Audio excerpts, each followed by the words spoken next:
Allez, c'est parti pour les analyses du mardi 18 août.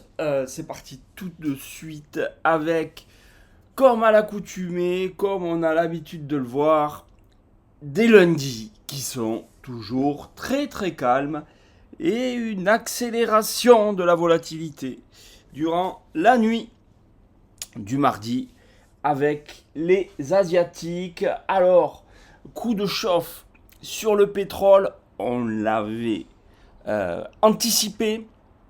C'est d'ailleurs ce que nous attendions. Et on va regarder tout ça en détail. Ce coup de chauffe sur le pétrole. Évidemment, mais également un coup de chauffe sur les taux longs. Et donc, un coup de chauffe sur les indices au petit matin. C'est exactement tout ce que nous attendons pour faire les courses cette semaine. Allez, on va voir tout ça en images. Et on démarre tout de suite avec le S&P 500 qui hier n'a strictement rien fait.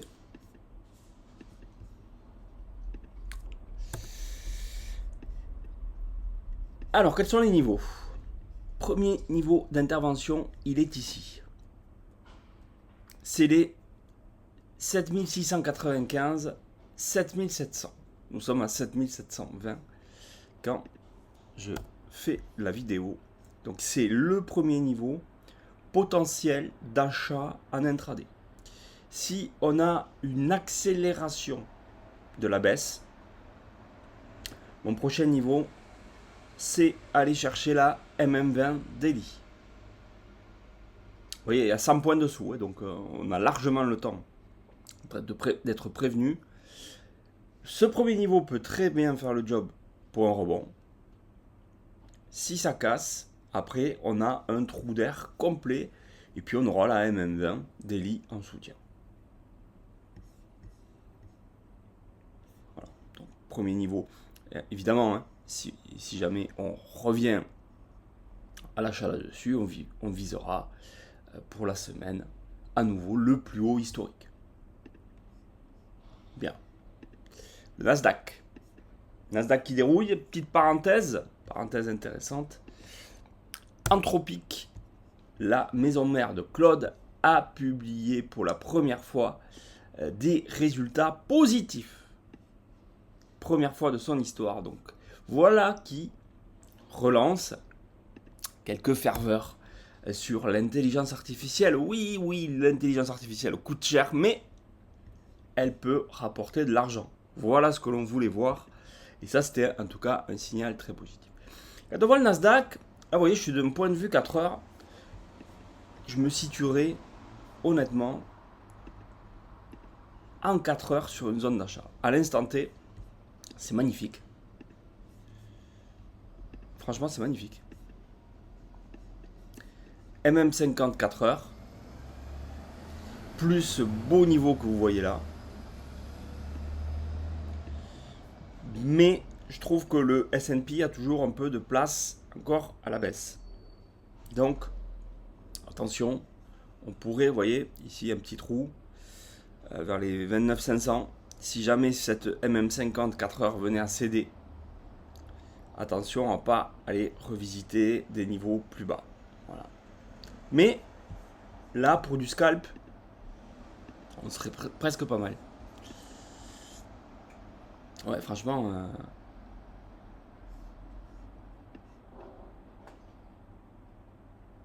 franchement,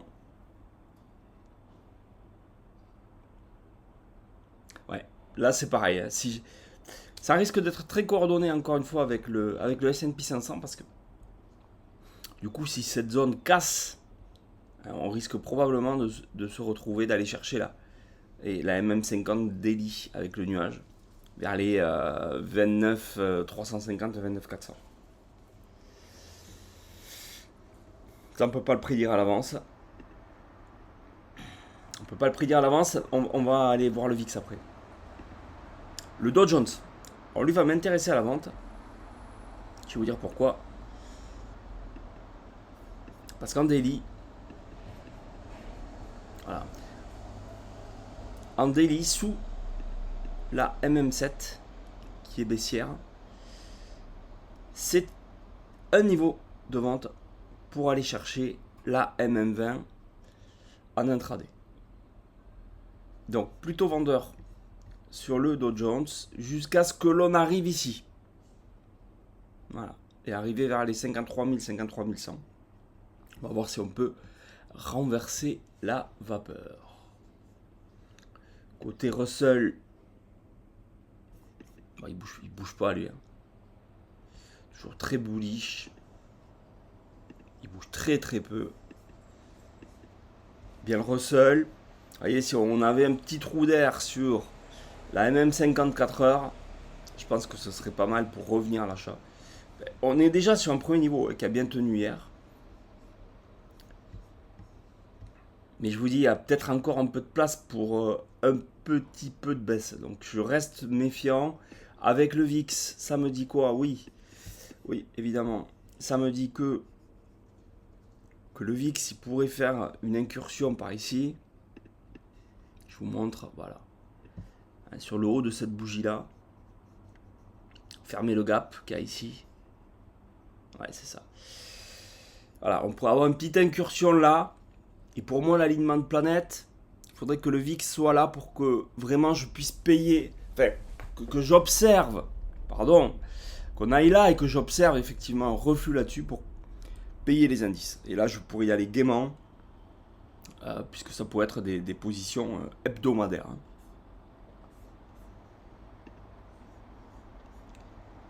Mais je vais croiser ça avec surtout le pétrole. Je vous en parlais en intro, c'est lui qui m'intéresse. C'est lui qui m'intéresse, je vous en parle depuis quelques jours. Le pétrole, je l'attendais. Voilà. Vous voyez qu'il évolue dans un canal baissier, en daily. On a un coup de chauffe puisque on a les 60 jours du cessez-le-feu qui arrivent à terme entre les États-Unis et Téhéran, et il ne se passe rien, mis à part potentiellement plutôt un regain de tension. Le pétrole surchauffe, c'est logique, enfin surchauffe, franchement. Par rapport au conflit réellement, sincèrement, il chauffe pas beaucoup. Alors, qu'est-ce que j'attends? Qu'est-ce que j'attends depuis la semaine dernière? J'attends ce niveau. J'attends ce niveau. 86-87 sur le WTI. Pour potentiellement, oui, me remettre à le vendre. Et c'est peut-être à ce niveau-là qu'il faudra aussi surveiller les indices. Parce que compliqué pour les indices de remonter si on n'a pas de reflux de la part du pétrole. Donc, moi je vais vraiment regarder les deux, l'évolution des indices et du pétrole en même temps. Et réellement, voilà, tant qu'on n'aura pas été testé cette zone-là et qu'on observe que ça rejette bien, bon, ça sera dur. Vous voyez, si on vient casser cette zone-là, après compliqué. On va revenir au 93, 95 et plus de 100 après. Donc c'est possible aussi. Mais là, pour le moment, franchement, je m'attends plutôt à un reflux à ce niveau-là. Puis comme je vous disais, là, ce serait vraiment pour des ventes swing. Sur le pétrole, ouais, avec un gros potentiel. Avec un très gros potentiel même. Mais voilà, aujourd'hui, je crois qu'il va falloir piloter tous les instruments en même temps. Le dollar.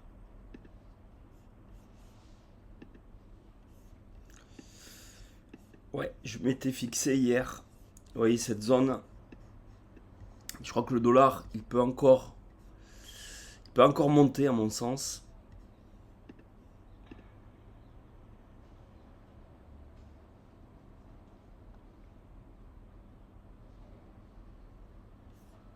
Ouais, vous voyez que c'est cette zone maintenant qui résiste. Voilà. Voilà, on peut avoir, je pense, un regain de volate. avec un dollar qui revient chercher ça MM20, vous voyez, peut-être pas aujourd'hui, ouais, allez, ouais, dans les 24 prochaines heures, vous voyez, pourquoi pas. Même si, fondamentalement, vous le savez, je reste baissier. Bah, au moins aller chercher ici, là, voilà. Au moins les 99,50. Et après, il faudra voir l'aggravation, si aggravation il y a ou pas sur les indices. Hein. Si le S&P 500 tient ses 7007, je pense qu'on aura un dollar qui va aller ici, puis il s'arrêtera, quoi. Il arrêtera sa course. Après, on va chercher des ventes en hebdo, hein, évidemment, hein, sur le dollar index. Hein. Du coup, le pétrole. Le gold. Bon, mais correction logique. Hein. Correction logique après avoir été tapé les 4004 encore cette nuit. Alors, regardez. Hein. Là, ouais. Là, c'est une belle zone de vente maintenant. Là, on a une belle zone de vente qui apparaît sur le gold. Attention à quoi en hebdo, je vous le disais. Je vous disais la semaine dernière, on n'a pas cassé ce cluster de moyenne mobile avec MM20 weekly, MM50 weekly. Là, pareil, on va faire une mèche pour le moment et on peut très bien repartir jusque là même. Hein. Jusqu'au 4002. Hein. Bon, franchement, on n'en est pas là. On n'en est pas là. Voilà. Je reste, malgré tout. Je pense qu'en intra, alors, la zone de vente, elle a été atteinte cette nuit. Ça me m'étonnerait qu'on y retourne, mais vous voyez, je vais plutôt quand même chercher. Là, c'est plutôt vendeur. Alors, on fera gaffe où? Ici, à la MM54 heures, qui peut être un premier niveau, qui avait déjà fait le job vers les 4360. Puis si on rentre dans le nuage, attention à la dégradation, parce qu'on pourrait aller jusqu'au 4315 encore. Hein. Vous voyez. Puis si jamais on cassait là, on aurait le trou jusqu'au 4002. Bon. Voilà. Étape par étape. Je vous dis, premier niveau de soutien pour moi, c'est là, 4360. Deuxième niveau de soutien réel, les 4315.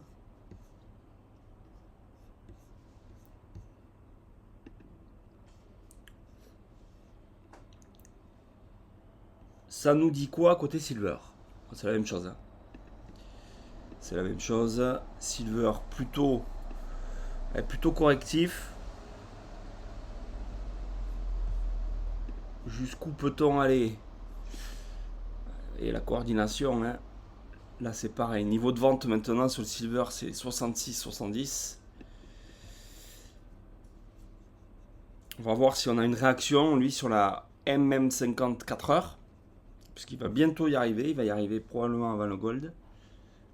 On va voir si ça réagit un petit peu, mais pour moi, ça peut corriger quand même plus. Ouais. Je trouve que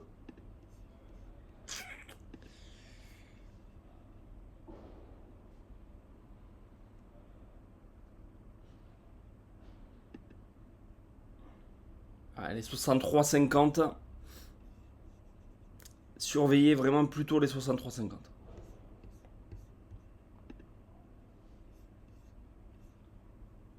À mon avis. Ok.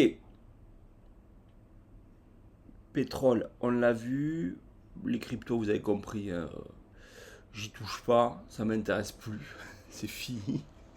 Euro-dollar, bon, là-dedans, c'est évidemment plutôt la baisse qui devrait l'emporter. Voilà, je pense que d'ici demain, aller chercher la MM20 daily, vous voyez, qui est bien haussière pour qu'elle relance la hausse. Vous voyez, vous pouvez faire un petit truc comme ça. Est-ce qu'on n'a pas un canal même? Ouais, je sais pas si on a un canal, mais vous voyez, revenir là, vers les 1,1335, 1,1535, pardon. Vous voyez, par ici, là. Ouais, 1,1530, 1,1530. Voilà, revenir là. Mais là, c'est plutôt les ventes pour moi.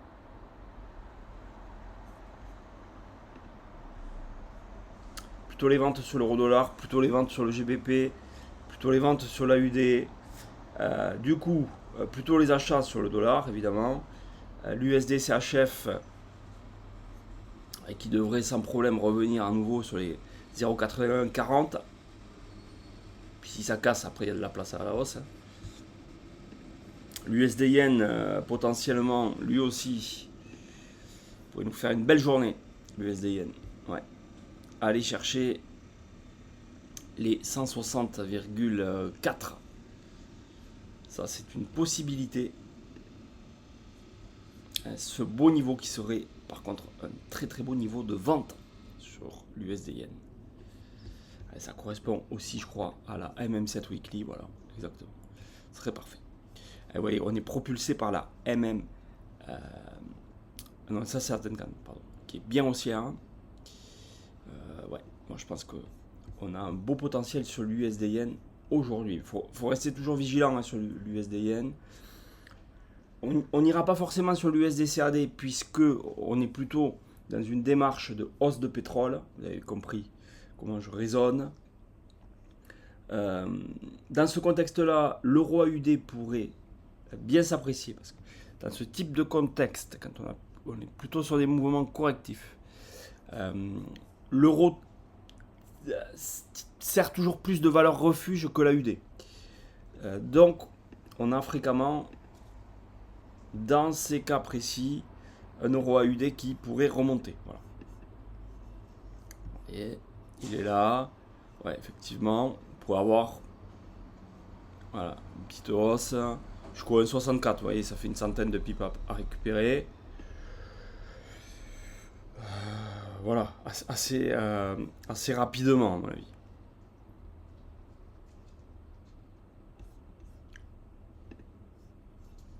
Bon, voilà, globalement. Je pense qu'il n'y a pas grand-chose à voir de plus. Donc, plutôt, malgré tout, sur du mouvement correctif en intraday, voir la profondeur de la correction. Je vous ai donné tous les indicateurs, tous les niveaux, notamment au niveau du VIX qu'il faudra surveiller, au niveau du pétrole qu'il faudra surveiller. Nasdaq S&P, c'est fait. Le Dow aussi. Donc, il n'y a plus qu'à, ça risque de bouger fort. Attention aux horaires de trading. Toujours pareil. Ne croyons pas que les niveaux vont être atteints avant l'ouverture de Wall Street. C'est peu probable. D'accord ? Donc, je pense qu'il faudra une fois de plus attendre au moins la première demi-heure de Wall Street avant qu'on puisse trouver de vrais niveaux. Avant, ça ne veut pas dire qu'on ne peut pas trader, mais avant, ça voudra dire qu'on va juste scalper, on va prendre quelques points par-ci, par-là. Il est peu probable qu'on ait les gros niveaux qui soient atteints, les gros niveaux weekly notamment, que j'ai pu évoquer. Allez, passez tous une excellente journée.